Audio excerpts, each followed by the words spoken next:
Hello everyone welcome back to my channel. आसतु आज आम मैंने बनइबा 2 किलो मैदार रोज केक टी अधिका क्वांटिटी। तो भलसे वीडियो को देखिए लास्ट पर्यंत। एमती तो आम गोटे डजन अंडा ये नेबा। तो तार व्हाइट पार्ट को आम सेपरेट करवा और येलो पार्ट को सेपरेट करवा। येलो वाला मु अपलोड करी आ गोटे केक रो।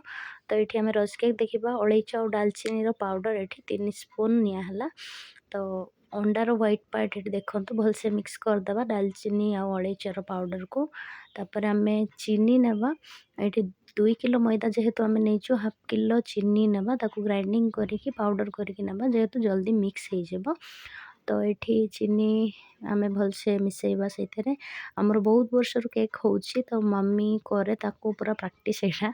तो देखो से काठर गोटे कौन कहे यहाँ चटू ना कौन आउ तले बसिकी से भलसे कर 2 किलो मैदा ये ऐड कर अल्प टे पानी पकई वीडियो मु करनी। तापर भलसे हाफ किलो चाउल से आम पाउडर करके देलु क्रिस्पी रहिबो केक।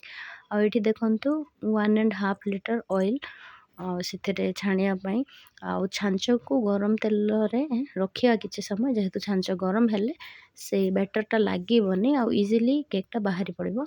तो एमती किसी रोज केक जहाँकि जिते भी इच्छा आम बनई पार आन को खुई पार इजिली हम।